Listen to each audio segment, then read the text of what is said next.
அனுசரணை வழங்குவோர். இப்போது 280 ரூபாவுக்கு சிக்னல் 160 கிராம். இலங்கையில் லாபகரமான விலையில் ஒரு பேக்.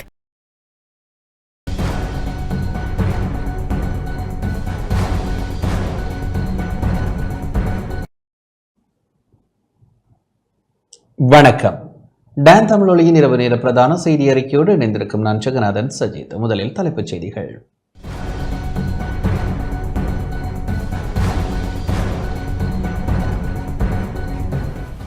நுவரெலியா கொத்மலை ரம்பொடை பகுதியில் இன்று வேன் விபத்திற்குள்ளானதில் 19 பேர் காயம்.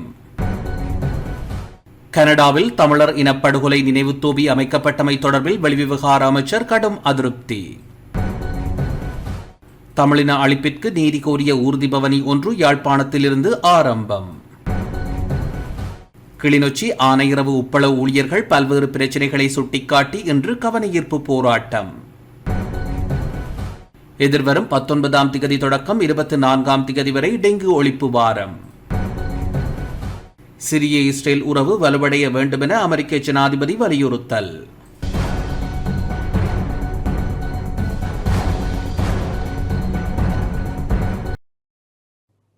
தொடர்வது முதன்மை செய்தி.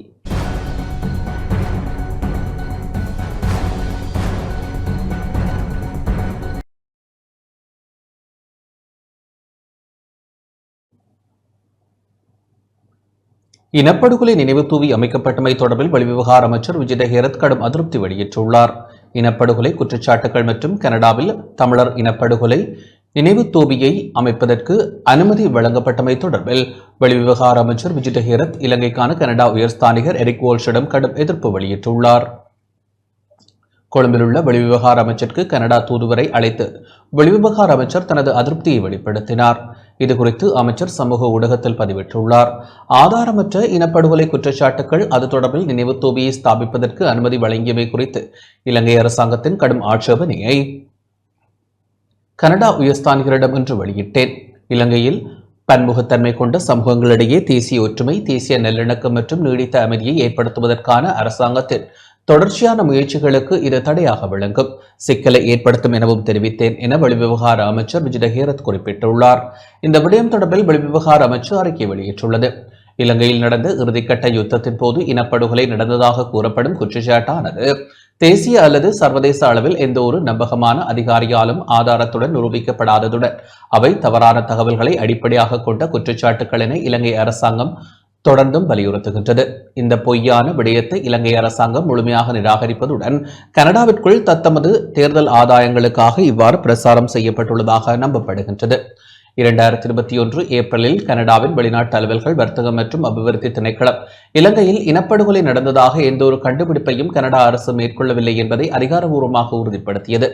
2006 கனடாவானது தமிழீழ விடுதலை புலிகளை பயங்கரவாத அமைப்பொன்றாக அறிவித்ததுடன் 2024 ஜூனில் அந்த வகைப்படுத்தலை மீண்டும் உறுதிப்படுத்தியது. கனடாவின் பிரம்டன் நகரில் உள்ள பூங்காவில் தமிழ் இனப்படுகொலையை குறிக்கும் முகமாக நினைவு சின்னம் ஒன்றை நிர்மாணிப்பது குறித்து இலங்கை அரசாங்கம் பலமுறை தனது கடுமையான கண்டனங்களை வெளியிட்டுள்ளது. பிரம்டன் நகர சபையின் இந்த வருந்தத்தக்க முயற்சியை தலையிட்டு தடுக்குமாறு கனடாவின் மத்திய அரசை இலங்கை அரசு தொடர்ந்து வலியுறுத்தி வருகின்றது. இந்த செயற்பாடு குறித்த முன்னெடுப்புகளை இலங்கை மற்றும் கனடிய சமூகங்களுக்கு எதிரான ஒன்றாகவே இலங்கை அரசு கருதுகின்றது.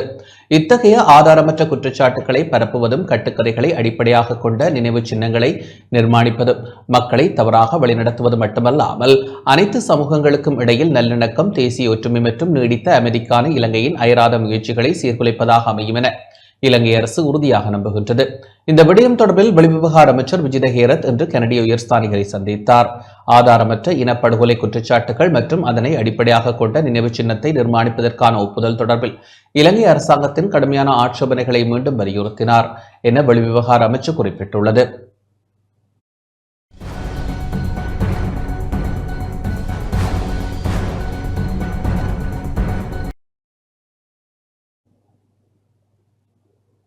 நுவரெலியா கொத்மலையில் இன்று வேன் விபத்திற்குள்ளானதில் 19 பேர் காயமடைந்துள்ளனர். நுவரெலியா மாவட்டத்தின் கொத்மலை ரம்பொடை பகுதியில் அண்மையில் பேருந்து விபத்திற்குள்ளான இடத்திற்கு அருகில் இன்று வேன் விபத்திற்குள்ளானதில் 19 பேர் காயமடைந்துள்ளனர். நுவரெலியாவிலிருந்து அனுராதபுரம் ராஜாங்கனை நோக்கி பயணித்த வேன் ஒன்று பேருந்து விபத்திற்குள்ளான இடத்திற்கு அருகிலுள்ள ப்ளூம்ஃபீல்ட் தோட்டம் கொத்மலை பிரதேச வைத்தியசாலையில் 50 அடி பள்ளத்தில் விழுந்து விபத்திற்குள்ளானதில் சிறுவர்கள் உட்பட 19 பேர் காயமடைந்துள்ளனர். நுவரலியா பகுதிக்கு சுற்றுலா சென்றுவிட்டு மீண்டும் திரும்பிச் செல்லும் வழியிலேயே குறித்த வேன் வீதியை விட்டு விலகி விபத்திற்குள்ளானதாக மருத்துவர்கள் தெரிவித்துள்ளனர். வேன் முழுமையாக சேதமடைந்த போதும் காயமடைந்தவர்களின் நிலை மிகவும் மோசமாக இல்லை என மருத்துவர்கள் குறிப்பிட்டுள்ளனர்.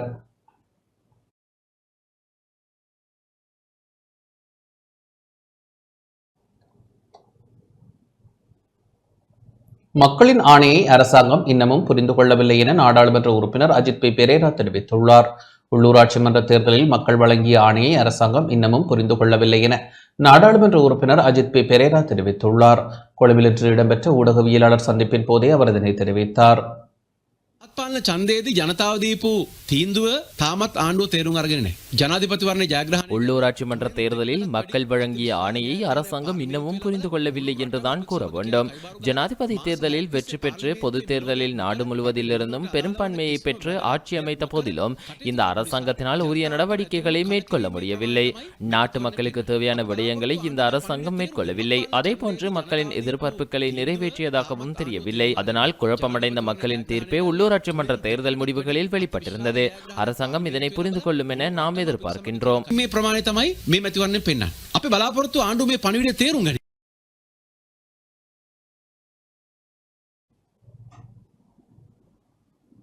தமிழின அழிப்பிற்கு நீதி கோரிய ஊர்திபவனி ஒன்று இன்று யாழிலிருந்து ஆரம்பமானது.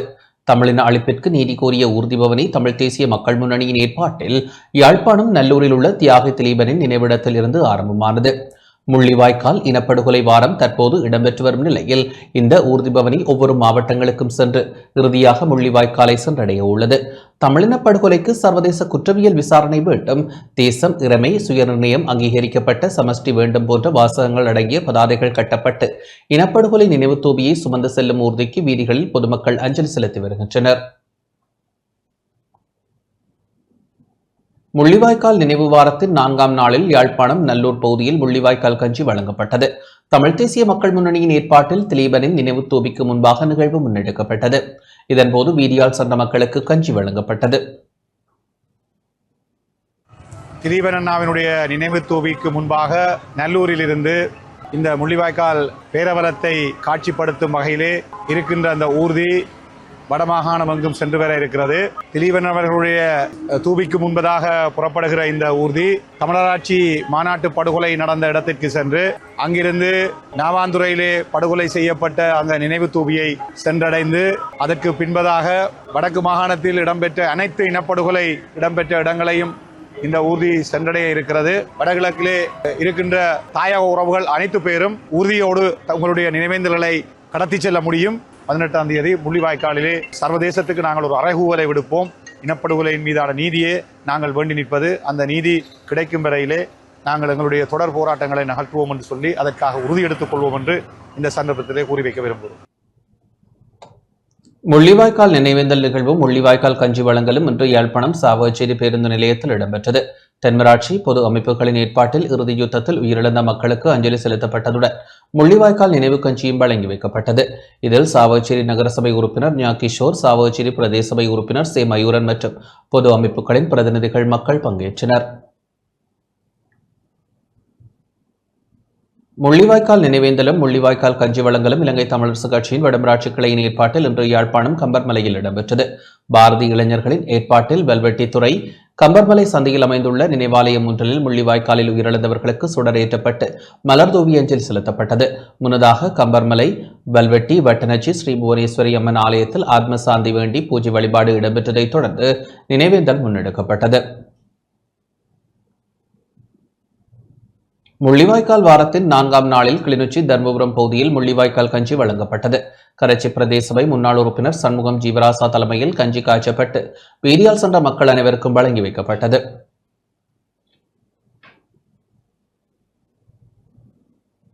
யாழ்ப்பாண பல்கலைக்கழக சமூகத்தின் ஒருங்கிணைப்பில் குருதியால் தோய்ந்த நம் தேசத்திற்காய் ஒரு துளி குருதி எனும் துணிப்பொருளில் மாபெரும் இரத்த தான முகாம் இன்று யாழ்ப்பாண பல்கலைக்கழகத்தில் இடம்பெற்றது. முள்ளிவாய்க்கால் நினைவேந்தல் வாரம் அனுஷ்டிக்கப்பட்டு வரும் நிலையில் அதனை நினைவுகூறும் முகமாக இரத்த தான முகாம் முன்னெடுக்கப்பட்டது. இதில் யாழ்ப்பாண பல்கலைக்கழக மாணவர்கள் பலரும் பங்கேற்று குருதிக்கொடையில் ஈடுபட்டனர். தமிழ், சிங்கள, முஸ்லிம் மாணவர்கள் என அனைவரும் இனம், மதம், மொழி பேதங்களை கடந்து இரத்த தான முகாமில் ஈடுபட்டனர்.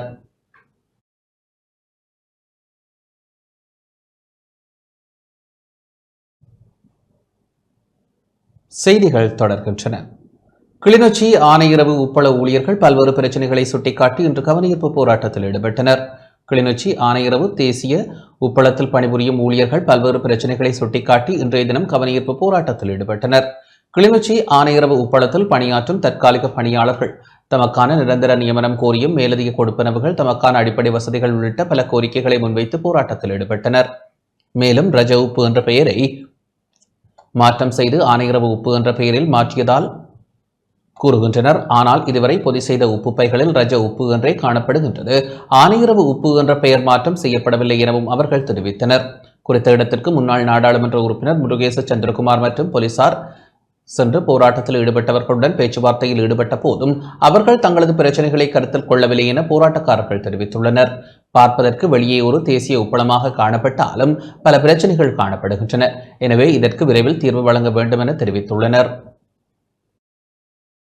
எங்களுடைய கோரிக்கை எங்களுக்கு சரியான ஒரு வேலைகள் நாளாந்தம் கிடைக்கிறது இல்லை. எப்பயும் பார்த்தாலும் எங்களுக்கு இன்னைக்கு வா நாளைக்கு வான்னு சொல்லிட்டு எங்களை வெளியே அனுப்புறது இது 3 மாசமா தொடர்ந்து நடந்துகிட்டே இருக்கு. இப்ப போன ஒரு சிங்கள மேனேஜர் இருந்தாரு, அதுக்கு முன்னுக்கு ஒரு தமிழ் மேனேஜர் இருந்தாரு. அப்பெல்லாம் அந்த காலகட்டமெல்லாம் 2016ஆம் ஆண்டுல நடந்ததே இல்லை. இப்ப புதுசா ஒரு மேனேஜர் வந்ததுக்கு அப்புறம் போல, ஜாழ்ப்பாணத்து மேனேஜர் அவர் வந்ததுக்கு அப்புறம் போல அவர் யாரோட பேச்சை கேட்டு அவர் என்ன செய்யறான்னு தெரிய மாட்டேங்குது. மக்களுக்கு பயங்கர ஒரு சர்வாதிகாரம் மாதிரி அவரு நிறைய விஷயங்கள் செஞ்சுக்கிட்டு இருக்காரு. பெண்களுக்கு ஒரு மரியாதை இல்லாம தரக்குறைவா கதைக்கிறது, அப்புறமா அவருக்குரிய ஆட்களை மட்டுமே அவரோட சோனுக்குள்ள வச்சுக்கிட்டு அவரோட சப்போர்ட்டுக்கு தக்கன எல்லாமே அவர் செஞ்சிட்டு இருக்காரு. அவர் யார் என்ன சொல்லி அவர் செய்யறாருன்னு தெரிய மாட்டேங்குது, இல்ல இவர் தான் எங்களை பழி வாங்குறாருன்னு தெரிய மாட்டேங்குது. எங்களுக்கு முறைப்படி இப்ப கூட எங்களை உள்ள கூட்டிட்டு போனாங்க. சந்திரகுமார் எம்பி வந்திருந்தாரு கதைக்கிறதுக்கு.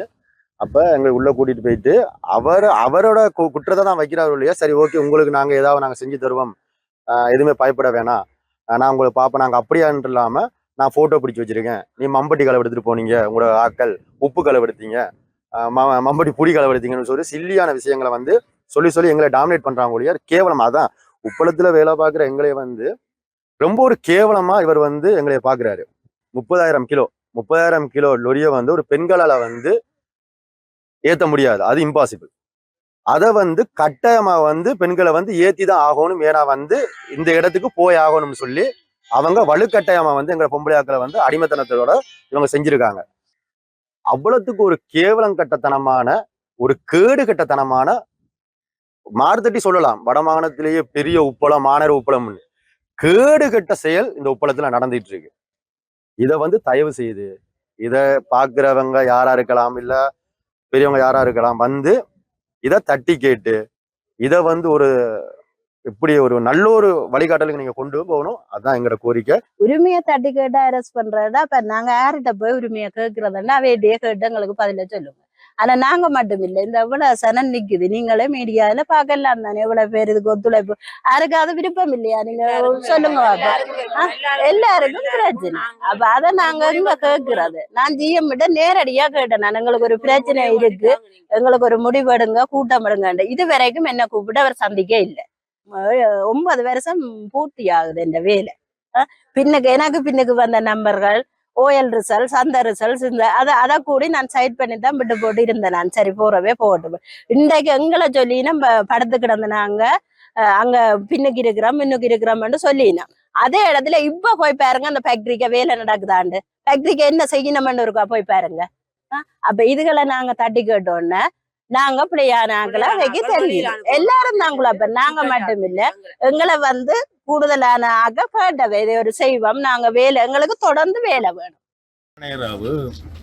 உப்பளத்திலே நீண்ட காலமாக கிட்டத்தட்ட 10 வருஷத்துக்கு கிட்ட வேலை செய்யக்கூடிய தொழிலாளர்கள் தங்களுக்கு நியாயம் கிடைக்கவில்லை என்று இந்த போராட்டத்தை உப்பளத்துக்கு முன்னாலே நடத்தி கொண்டிருக்கிறார்கள். அவர்களுக்கு எனதும் என்னுடைய கட்சியினதும் தார்மீக ஆதரவை நாங்கள் தெரிவித்திருக்கின்றோம். ஏனென்றால் இந்த ஏராளமான விடயங்கள் இந்த தவறான முறையில் இந்த உப்பளத்தின் தொழிலாளர்கள் பழிவாங்கப்படுகிறார்கள். இந்த உப்பளத்தை கொண்டு நடத்தக்கூடிய நிர்வாகம் கிட்டத்தட்ட ஒரு தனியார் நிறுவனம் போன்ற ஒரு தோற்றப்பாட்டில் இயங்குவது போல எனக்கு படுகிறது. இங்கே உள்ள நிர்வாகத்தில் இருப்பவர்கள் இந்த தொழிலாளர்களை மனிதர்களாக மதிக்காத போக்கு இருக்கின்றது. அது மிகப்பெரிய கவலைக்குரியது. மற்றது அவர்களுக்கு தொடர்ச்சியான வேலை இல்லை. வேலை இருந்தால் இல்லைன்னா போன்ற மாதிரியான ஒரு தோற்றப்பாட்டில் தான் இங்கே அவர்கள் நடத்தப்படுகிறார்கள். ஆகவே இந்த அரசு ஆட்சி வந்த பிறகு தொழிலாளர்கள் மக்களுக்கு நியாயங்கள் பெற்றுக் கொடுப்போம் என்று சொன்ன அரசு இந்த மக்களை நடுவீதியிலே விட்டிருக்கிறது. அவர்களுக்கு நியாயங்கள் பெரிய விளம்பரப்படுத்தப்பட்ட உப்பு கூட்டு தாபனம், உப்பு உற்பத்தியை திறந்து வைக்கிறோம் என்று பெரிய அளவில் விளம்பரம் செய்யப்பட்டது. அது தேர்தல் காலத்துக்காக.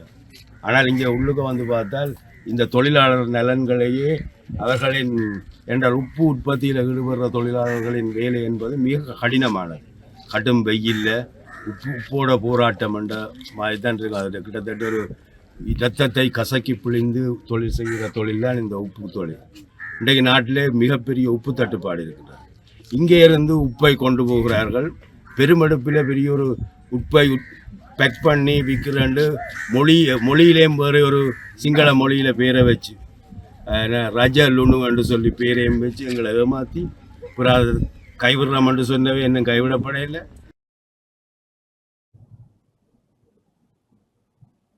முல்லைத்தீவு புதுக்குடியிருப்பில் முதியோர் கொடுப்பனவு பெற சென்ற முதியவரை துரத்திவிட்ட சம்பவம் ஒன்று பதிவாகியுள்ளது.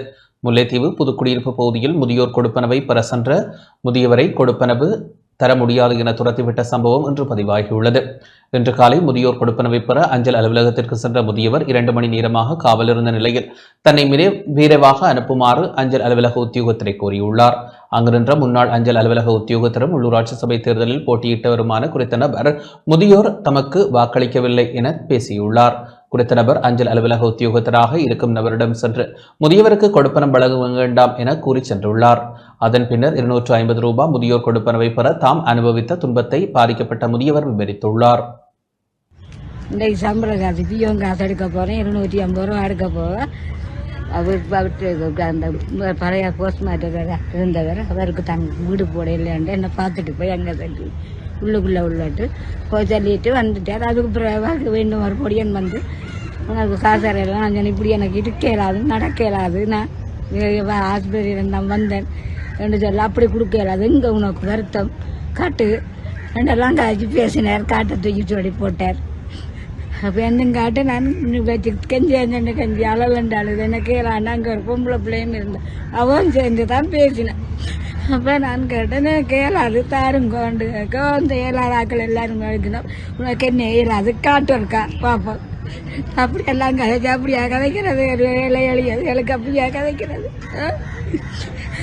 அந்த 250 ரூபா காசை நாங்கள் எடுக்க போகிறது வச்சு வேண்டாங்களை வேண்டாம் எவ்வளோ பேச்சு பேசிட்டு சரியாண்டு பேருந்து கடைசியாக எல்லாம் வேண்டி தாண்டு போட்டு தூக்கி நாங்கள் கொடுக்க எடுத்து போட்டு கடைசியாக பேருந்தும் அந்த கடைசியாக எனக்கு கடைசியாக தான் அந்த சம்பள காட்டு பறிஞ்சு தந்தான்.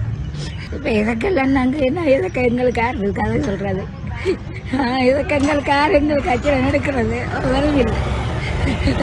எளியதெல்லாம் பார்க்க மாட்டாங்களாம். இப்போ காலாமணி 8 மணி 7 மணிக்கு போனேன். நிறைய நான் போயிட்டேன். நாங்கள் தண்ணி கூட குடிக்காம போனேன். நான் குடிசையை போட்டுட்டு இப்படி செய்வாங்க எங்களுக்கு தெரியாது இப்படி செய்வானு. உங்களை வீடுக்கும் போஸ்ட் ஆஃபீஸுக்கும் எவ்வளோ தூரம்? எங்களை வீட்டுக்கும் எங்கள் சந்தைக்கும் 1 மைல் வருது. நடந்தான் போகிறோம். நாங்கள் எங்களுக்கு என்ன சைக்கிள் இருக்கா, வாகனம் இருக்கா, நாங்கள் பிச்சைக்காரர் 2 பேர் எல்லாரும் தூக்கி மிதிக்கிறதா ஐயா? கண்ணம் தெரியாது அதுக்குள்ள சுவர் வருத்தம் கூட. நீங்கள் இதுக்கு போக உங்களை ஒழுங்கான முறையில் வந்து நடத்த இல்லை, அப்படி மரியாதை இல்லாமல் பேசி உனக்கு என்ன வருத்தம் ரொம்ப காட்டை தூக்கி இருந்தோம்.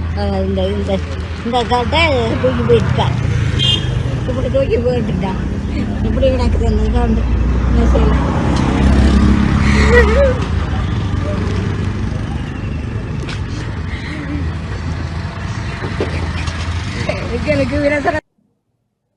எதிர்வரும் 19ஆம் தேதி டெங்கு ஒழிப்பு வாரம் நடைமுறைப்படுத்தப்பட உள்ளது. எதிர்வரும் 19ஆம் தேதி தொடக்கம் 24ஆம் தேதி வரை டெங்கு ஒழிப்பு வாரம் நடைமுறைப்படுத்தப்பட உள்ளதாக வைத்தியர் சுதத் சமரவீர தெரிவித்துள்ளார். கொழும்பில் இன்று இடம்பெற்ற ஊடக சந்திப்பில் அவர் இதனை தெரிவித்தார். 2025 මැයි මාසේ 13 වෙනකොට අප රට තුළින් ඩෙංගු රෝගීන් 19901ක් වාර්තා වෙලා තියෙනවා. 20000කට ආසන්න ප්‍රමාණයක්. மழையுடன் கூடிய காலநிலையின் காரணமாக டெங்கு நோய் தொற்று அதிகரித்து வருகின்றது. மழையுடன் கூடிய காலநிலையின் காரணமாக டெங்கு நுளம்பு பரவக்கூடிய பகுதிகள் அதிகரித்து வருகின்றன. ஆகவே எதிர்வரும் 19ஆம் தேதி தொடக்கம் 24ஆம் தேதி வரையான 6 நாட்களுக்கு டெங்கு ஒழிப்பு வாரம் நடைமுறைப்படுத்தப்பட உள்ளது. அதற்கமைய 15 மாவட்டங்களின் டெங்கு நுளம்பு அதிகம் பரவல் அடையக்கூடிய அடையாளம் காணப்பட்ட 95 சுகாதார பரிசோதகர் பிரிவுகளில் டெங்கு ஒழிப்பு திட்டம் நடைமுறைப்படுத்தப்பட உள்ளது. அதேபோன்று தற்போது சிக்கன்குனியா தொற்று பரவல் அதிகரித்து வருகின்றமையும் குறிப்பிடத்தக்க விடயமாக உள்ளது. டெங்கு மற்றும் சிக்கன்குனியா ஆகிய நோய்கள் நுளம்பின் காரணமாக பரவுகின்றன. ஆகவே அந்த நுளம்பை ஒழிக்கும் நோக்கிலேயே டெங்கு ஒழிப்பு வாரம் நடைமுறைப்படுத்தப்பட உள்ளது. පරිසරය පිරිසුදු කිරීම ඉලක්ක කරගෙන 2025 මැයි මාසේ 19 වෙනිදා සිට 24 වෙනිදා වෙනකල් දවස් 6ක් අපි විශේෂ මදුරු මර්දන වැඩසටහනක් ක්‍රියාත්මක කරන செய்திகள் தொடர்கின்றன. மக்கள் ஆணைக்கு புறம்பாக செயற்பட மாட்டோம் என முன்னாள் நாடாளுமன்ற உறுப்பினர் சஞ்சீவ் எதிரிமான தெரிவித்துள்ளார். மக்கள் ஆணைக்கு புறம்பாக எந்த கட்சிக்கும் ஆதரவு வழங்க தயாராக இல்லை என முன்னாள் நாடாளுமன்ற உறுப்பினர் சஞ்சீவ் எதிரிமான தெரிவித்துள்ளார். கொழும்பில் இன்று இடம்பெற்ற ஊடகவியலாளர் சந்திப்பின் போதே அவர் இதனை தெரிவித்தார். යන්න බැරි කාරණා ඔබට අර කාරණාවට අදාළ උත්තරේ ජනමතය සම්බන්ධ සභාවක නිරූපණයක් සභාව තුළ තියෙනවා. ඒ සභාවක නිරූපණය විකෘති කිරීමේ උවමනාවකින් අපි කිසියම්දු පාර්ශවයක් අතහැරීම හෝ සහාය දීමක් කරන්නේ නැහැ. ඒක තමයි අපේ තියෙන සාවරය. உள்ளூராட்சி மன்ற ஆட்சி அதிகாரத்தை கைப்பற்றுவதற்காக ஐக்கிய மக்கள் சக்தி முன்னெடுக்கும் முயற்சிகள் பற்றி எமக்கு தேவையில்லை. மக்கள் ஆணை உறுதியாகியுள்ள சபைகள் உள்ளன. இவ்வாறு மக்கள் ஆணைக்கு புறம்பாக நாம் செயற்பட போவதில்லை. அதேபோன்று மக்கள் வழங்கியுள்ள ஆணைக்கு புறம்பாக எந்த கட்சிக்கும் ஆதரவு வழங்கவோ அல்லது அவர்களை கைவிடவோ போவதில்லை என்ற நிலைப்பாட்டிலேயே நாம் உள்ளோம். அதேவேளை கனடாவில் அமைக்கப்பட்டுள்ள தமிழின அழிப்பு நினைவு தூவி பற்றியும் கருத்து தெரிவித்தார். அதேபோன்று கனடாவில் அமைக்கப்பட்டுள்ள தமிழின அழிப்பு தொடர்பான நினைவு தூவி விடுதலை புலிகள் அமைப்பின் சிந்தனையை சித்தரிக்கும் வகையில் அமைய பெற்றுள்ளது. அந்த சிந்தனை எழுச்சி பெற அரசாங்கத்தின் ஒத்துழைப்பும் கிடைக்க பெற்றுள்ளது என்றுதான் கூற முடியும். அரசாங்கத்திற்கு உத்தியோகபூர்வமாக இந்த விடயத்திற்கு எதிர்ப்பு தெரிவிக்க அதிகாரம் உள்ளது. ஆனால் அதற்கு எதிர்ப்பு வெளியிடாமல் செயற்படுகின்றமே அரசாங்கம் இத்தகைய விடயத்திற்கு ஆதரவு வழங்குவதை பிரதிபலிக்கும் வகையில் அமைய பெற்றுள்ளது. කිසියම්දු පාර්ශවයක් අතහැරීම හෝ සහාය දීමක් කරන්නේ නැහැ. ඒක තමයි අපේ තියෙන සාවරය. எதிர்க்கட்சியால் பலமான உள்ளூராட்சி சபைகளை அமைக்க முடியும் என ஐக்கிய மக்கள் சக்தியின் பண்டாரகம தொகுதி அமைப்பாளர் தெரிவித்துள்ளார். எதிர்க்கட்சியால் பலமான உள்ளூராட்சி சபைகளை அமைக்க முடியும் என்ற நம்பிக்கை உள்ளதாக ஐக்கிய மக்கள் சக்தியின் பண்டாரகம தொகுதி அமைப்பாளர் நயநாயக்க ரன்வல தெரிவித்துள்ளார். கொழும்பில் இடம்பெற்ற ஊடக சந்திப்பில் அவர் இதனை தெரிவித்தார். අලුත් කියවීමකින් යුතු විපක්ෂයේ සභා පීඨවීම තමයි මේ වෙන විට අපි ක්‍රියා කරමින් ඉන්නේ. எம்முடைய அணியில் உள்ளூராட்சி சபைகளுக்கு தெரிவானவர்களுக்கும் வெளியில் தெரிவாகி இருப்பவர்களுக்கும் இடையில் கட்சியின் உயர்மட்ட உறுப்பினர்கள் கலந்துரையாடலை மேற்கொண்டுள்ளனர். ஆகவே எதிர்க்கட்சியினரால் அனைவரையும் இணைத்துக் கொண்டு பலமான உள்ளூராட்சி சபைகளை அமைக்க முடியுமாக இருக்கும் என நம்புகின்றோம். அந்த வகையில் எதிர்வரும் 2 வாரங்களுக்குள் எதிர்க்கட்சியால் பலமான உள்ளூராட்சி சபைகளை அமைக்க முடியுமாக இருக்கும் என்று எதிர்பார்க்கின்றோம். මේ වෙන විට අපි ක්‍රියා කරමින් ඉන්නේ. 3ஆம் நபரின் தலையீடு இன்றி உற்பத்தியாளர்களே நேரடியாக வெளிநாடுகளுக்கு ஏற்றுமதிகளை மேற்கொள்வதற்கான வாய்ப்புகளை எவ்வாறு உருவாக்கலாம் என்பது தொடர்பில் யாழ்ப்பாணத்தில் கலந்துரையாடப்பட்டுள்ளது. 3ஆம் நபரின் தலையீடு இன்றி உற்பத்தியாளர்களே நேரடியாக வெளிநாடுகளுக்கு ஏற்றுமதிகளை மேற்கொள்வதற்கான வாய்ப்புகளை எவ்வாறு உருவாக்கலாம் என்பது தொடர்பில் ஆராயும் கலந்துரையாடல் வடக்கு மாகாண ஆளுநர் நா. வேதநாயகன் தலைமையில் இன்று ஆளுநர் செயலகத்தில் இடம்பெற்றது. கூட்டத்தை ஆரம்பித்து வைத்து உரையாற்றிய ஆளுநர் வடக்கு மாகாணத்தில் அனைத்து வளங்களும் இருக்கின்றன, ஆனால் அதை உரிய முறையில் பயன்படுத்தவில்லை என தெரிவித்தார். மேலும் வடக்கிலிருந்து சிலர் ஏற்றுமதிகளில் ஈடுபடுகின்றனர். பெரும்பாலானோர் 3ஆம் தரப்பு ஊடாகவே ஏற்றுமதிகளை முன்னெடுக்கின்றனர். அவர்கள் நேரடியாக ஏற்றுமதியை முன்னெடுக்கக்கூடிய சூழலை உருவாக்க வேண்டும். ஏற்றுமதியுடன் தொடர்புடைய நிறுவனங்களை ஒருங்கிணைத்து இந்த விடயத்தை செயற்படுத்த வேண்டும் என குறிப்பிட்டார். சுங்க திணைக்களத்தின் முன்னாள் பணிப்பாளர் ரவீந்திரகுமார் சாதாரண விவசாயி ஒருவரும் ஏற்றுமதியாளராக வேண்டும் என்ற நோக்கிலேயே இதனை செயற்படுத்த முனைவதாக குறிப்பிட்டார். ஏற்றுமதியுடன் தொடர்புடைய அனைத்து திணைக்களங்களினதும் பிரதிநிதிகள் வடக்கில் உரிய அதிகாரத்துடன் இருக்க வேண்டும் எனவும் அதற்குரிய அதிகார பரவலாக்கத்திற்கான நடவடிக்கை எடுக்கப்பட வேண்டும் எனவும் வலியுறுத்தப்பட்டது. ஏற்றுமதிக்கான சில பரிசோதனைகளை முன்னெடுப்பதற்கான வளங்கள் கொழும்பில் மாத்திரம் உள்ளமையால் அத்தகைய பரிசோதனைகள் யாழ்ப்பாணம் அல்லது வோனியா பல்கலைக்கழகத்துடன் இணைந்து முன்னெடுப்பதற்கான சாத்தியக்கூறுகள் தொடர்பில் ஆராயப்பட்டது. ஒரு மாத காலத்தினுள் ஏற்றுமதியுடன் தொடர்புடைய திணைக்களங்களை ஒருங்கிணைத்து அடுத்த கட்ட நடவடிக்கைகளை மேற்கொள்வதற்கு இந்த கலந்துரையாடலில் முடிவு செய்யப்பட்டது. கலந்துரையாடலில் ஏற்றுமதியுடன் தொடர்புடைய பல்வேறு நிறுவனங்களின் பிரதிநிதிகளும் வடக்கு மாகாண ஏற்றுமதியாளர் சங்க பிரதிநிதிகளும் வர்த்தக சங்க பிரதிநிதிகளும் பங்கேற்றனர்.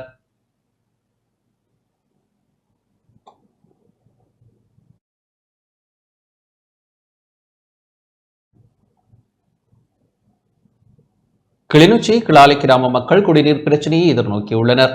கிளிநொச்சி பச்சிலைப்பள்ளி பிரதேச செயலக பிரிவில் கிளாலி கிராம அலுவலர் பிரிவில் உள்ள மக்கள் நீண்டகாலமாக கடும் குடிநீர் பிரச்சனையை எதிர்நோக்கியுள்ளனர்.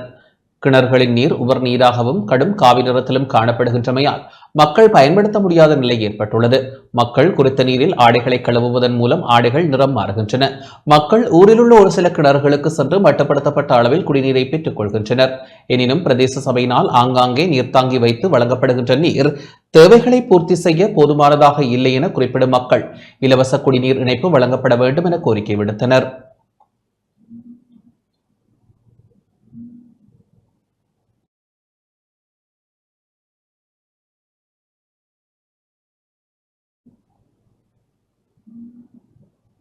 திருகோணமலை தோப்பூர் அப்ரார் நகர் கிராமத்திற்குள் உட்புகுந்த காட்டு யானைகள் பயன்தரும் மரங்களை அழித்து சேதப்படுத்தியுள்ளன. திருகோணமலை தோப்பூர் அப்ரார் நகர் கிராமத்திற்குள் இன்று அதிகாலை உட்புகுந்த காட்டு யானைகள் சேதங்களை விளைவித்துள்ளதாக பிரதேச மக்கள் கவலை வெளியிட்டுள்ளனர். சுமார் 6க்கும் மேற்பட்ட வீடுகளில் காணப்பட்ட தென்னை, வாழை உள்ளிட்ட பயன்தரும் மரங்களை காட்டு யானைகள் சேதப்படுத்தியுள்ளன. வீட்டு சுற்றுவேலி தூண்களும் சேதப்படுத்தப்பட்டுள்ளன. காட்டு யானைகளின் அட்டகாசத்தால் தமது பயிர்கள் சேதமாகியுள்ளதோடு வீடுகளில் இருப்பதும் அச்சமாக உள்ளதாக தோப்பூர் அப்ரார் நகர் கிராம மக்கள் கவலை வெளியிடுகின்றனர். உரிய தரப்பினர் நடவடிக்கை மேற்கொண்டு யானை பாதுகாப்பு வேலி அமைத்து தருவதோடு பாதிக்கப்பட்டவர்களுக்கு நஷ்ட ஈட்டினை பெற்றுத்தர வேண்டும் எனவும் கிராம மக்கள் கோரிக்கை விடுக்கின்றனர்.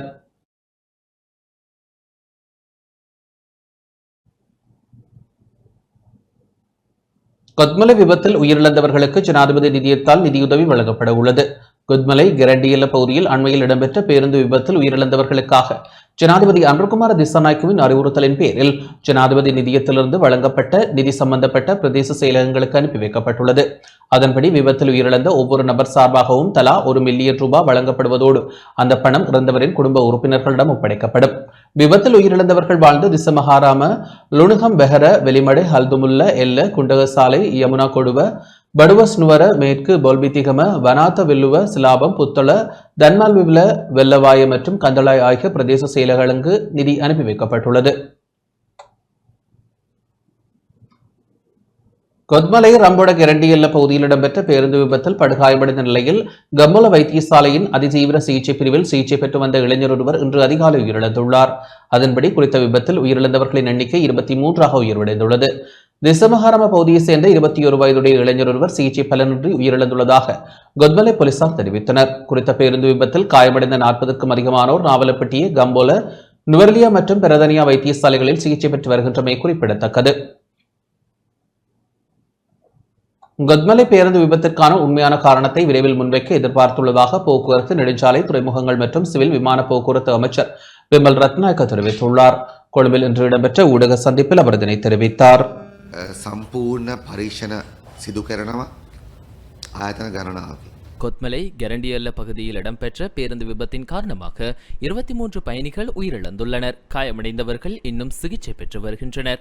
3 குழந்தைகள் பேராதனிய வைத்தியசாலையில் சிகிச்சை பெற்று வருகின்றனர். அவர்கள் ஒரே குடும்பத்தைச் சேர்ந்தவர்களாவர். இந்த விபத்தை அடுத்து காயமடைந்தவர்களை காப்பாற்ற பலர் முயற்சித்துள்ளனர். வைத்தியசாலை ஊழியர்கள், பிரதேசவாசிகள் என அனைவரும் இந்த விபத்தில் பாதிக்கப்பட்டவர்களை மீட்க உயரிய மனிதாபிமான சேவையை வழங்கினர். இந்த விபத்தில் உயிரிழந்த ஒவ்வொருவரின் குடும்பங்களுக்கும் தலா 10 லட்சம் ரூபாய் வழங்கப்பட உள்ளதுடன் இன்று காலை அந்த பணம் அந்த பகுதியில் உள்ள மாவட்ட செயலாளரிடம் ஒப்படைக்கப்பட்டுள்ளது. காயமடைந்தவர்கள் தொடர் சிகிச்சை பெற்று வருகின்றனர். காயமடைந்தவர்களுக்கு ஜனாதிபதி நிதியத்திலிருந்து இழப்பீடு வழங்கப்படும். இந்த பேருந்து முழுமையாக காப்பீடு செய்யப்பட்டுள்ளது. காப்பீட்டு நிறுவனத்துடன் நாங்கள் பேச்சுவார்த்தை நடத்தினோம். அதற்கமைய இழப்பீடு வழங்க நடவடிக்கை எடுக்கப்பட்டுள்ளது. அதற்கும் மேலதிகமாக அரசாங்கமும் இழப்பீடு வழங்க நடவடிக்கை எடுத்துள்ளது. இலங்கை கிரிக்கெட் சங்கத்தின் குழுவினர் காயமடைந்த குழந்தைகளுக்கு உதவ முன்வந்துள்ளனர். விபத்து தொடர்பான அனைத்து முன்னெச்சரிக்கை நடவடிக்கைகளும் எடுக்கப்பட்டுள்ளன. இலங்கையின் சமீபத்திய வரலாற்றில் மிக மோசமான விபத்து இது. இது குறித்து விசாரணைகள் நடைபெற்று வருகின்றன. போலீசார் விசாரணை நடத்தி வருகின்றனர். மோட்டார் வாகன திணைக்களம் விசாரணை நடத்துகிறது. இந்த பேருந்தில் பயணித்தவர்களின் பதிவுகளை நாங்கள் சரிபார்க்கிறோம். பேருந்தின் நடத்துனருடன் கலந்துரையாடியுள்ளோம். இந்த பேருந்து விபத்துக்கான உண்மையான காரணத்தை நாங்கள் விரைவில் முன்வைப்போம். සම්පූර්ණ පරීක්ෂණ සිදු කරනවා ආයතන ගණනාවකින්.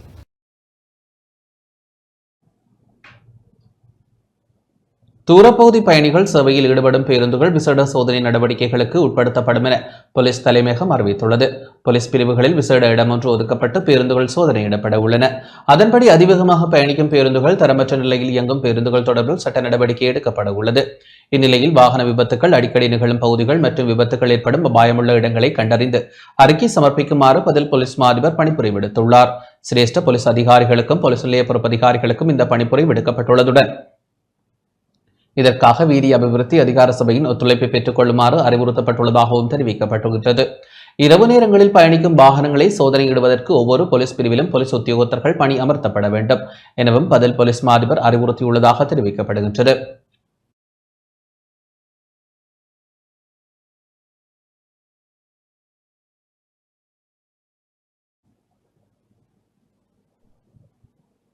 யாழ்ப்பாணம் செம்மணியில் இடம்பெற்ற விபத்தில் 2 படுகாயமடைந்துள்ளனர்.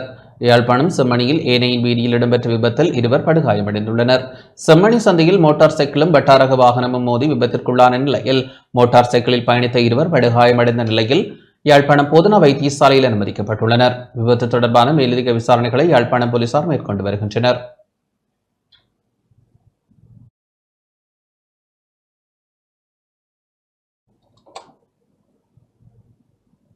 எரிபொருள் நிரப்பு நிலையங்களில் பொதுமக்களுக்கு சுகாதார பாதுகாப்பு வசதிகள் ஏற்படுத்தப்பட உள்ளன. பொதுமக்களின் சுகாதார பாதுகாப்பு மற்றும் போக்குவரத்து வசதிகளை மேம்படுத்துவதற்காக நாடளாவிய ரீதியில் உள்ள எரிபொருள் நிரப்பு நிலையங்களில் முதன்மை சுகாதார பாதுகாப்பு வசதிகளை வழங்குவதற்காக தேசிய மட்ட வேலை திட்டம் இன்று ஜனாதிபதி அலுவலகத்தில் ஆரம்பித்து வைக்கப்பட்டது. அதன்படி கிளீன் ஸ்ரீலங்கா, ஜனாதிபதி செயலணி, வலுசக்தி அமைச்சு மற்றும் நாட்டின் 4 பிரதான எரிபொருள் விநியோகஸ்தர்களான இலங்கை பெட்ரோலிய கூட்டுத்தாபனம், Lanka IOC, Sinopec, energy Lanka நிறுவனம் மற்றும் RM ஃபாக்ஸ் நிறுவனங்களுக்கு இடையிலான புரிந்துணர்வு ஒப்பந்தம் இதன்போது கைச்சாத்திடப்பட்டது. நாடளாவிய ரீதியில் உள்ள எரிபொருள் நிரப்பு நிலையங்களை சுத்தமான, பாதுகாப்பான மற்றும் பலவீனமானவர்கள் இலகுவாக அணுகக்கூடிய வகையில் சுகாதார பாதுகாப்பு வசதிகளுடன் கூடிய இடங்களாக மாற்றும் நோக்கில் இந்த வேலை திட்டம் முன்னெடுக்கப்படுகின்றது. அதன்படி 3 வருட காலத்திற்குள் பொதுமக்களுக்காக நவீன சுகாதார பாதுகாப்பு வசதிகளுடன் கூடிய 540 இடங்களை அமைக்க எதிர்பார்க்கப்படுகிறது. அவற்றில் 100 இடங்களை 2025ஆம் ஆண்டுக்குள் முழுமைப்படுத்த எதிர்பார்க்கப்படுகிறது. கிளீன் ஸ்ரீலங்கா வேலை திட்டத்தின் ஒரு அங்கமாக ஆரம்பிக்கப்பட்டிருக்கும் இந்த வேலை திட்டத்தின் மூலம் நிலையான பொது சேவையை வழங்குவதற்கான இயலுமை கிட்டும் எனவும் ஜனாதிபதியின் செயலாளர் கலாநிதி நந்திக சனத்குமார் நாயக்க தெரிவித்துள்ளார். அரசு மற்றும் தனியார் ஒத்துழைப்புடன் இந்நாட்டுக்கு மிகவும் பயனுள்ள சேவையை வழங்க முடியும் என்பதற்கு இத்திட்டம் சிறந்த உதாரணம் எனவும் எதிர்காலத்தில் முன்னணி வர்த்தக நிலையங்கள் ஊடாக இந்த வேலை திட்டத்தினை மேலும் பலப்படுத்த எதிர்பார்ப்பதாகவும் ஜனாதிபதியின் செயலாளர் தெரிவித்தார். இது வெறுமனே ஒப்பந்தமாக மாத்திரமன்றி பெருமிதமான மற்றும் சுகாதார பாதுகாப்பு மிகுந்த இலங்கைக்கான உறுதிப்பாடாக அமையும் எனவும் ஜனாதிபதியின் செயலாளர் கலாநிதி நந்திக சனத்குமார் நாயக்க சுட்டிக்காட்டியுள்ளார். வலுசக்தி அமைச்சின் செயலாளர் பேராசிரியர் உதயங்க ஹேமபால, ஜனாதிபதியின் சிரேஷ்ட மேலதிக செயலாளர் ரிசல் அபோன்சு உட்பட எரிபொருள் விநியோக நிறுவனங்களின் பிரதானிகளும் கிளீன் ஸ்ரீலங்கா ஜனாதிபதி செயலணியின் பிரதானிகளும் இதன்போது கலந்து கொண்டனர்.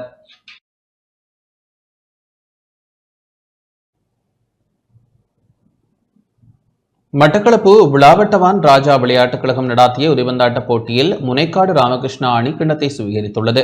மட்டக்களப்பு விளாவட்டவான் ராஜா விளையாட்டுக் கழகம் தனது 55வது ஆண்டு நிறைவை முன்னிட்டு விளாவூர் யுத்தம் எனும் தொனிப்பொருளில் நடாத்திய அணிக்கு 11 பேர் கொண்ட உதைபந்தாட்ட சுற்றுப் போட்டியில் முனைக்காடு ராமகிருஷ்ணா விளையாட்டுக் கழகம் மகுடம் சூடியுள்ளது.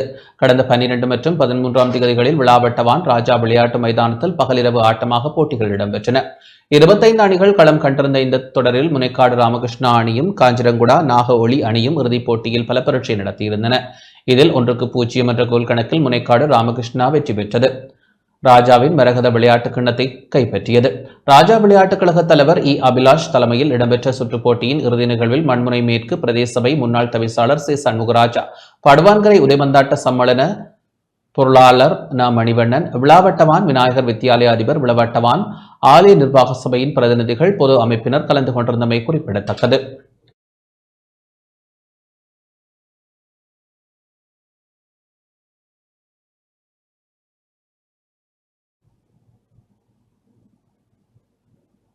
இத்துடன் இந்த செய்தி அறிக்கை நிறைவடைகின்றது. வணக்கம்.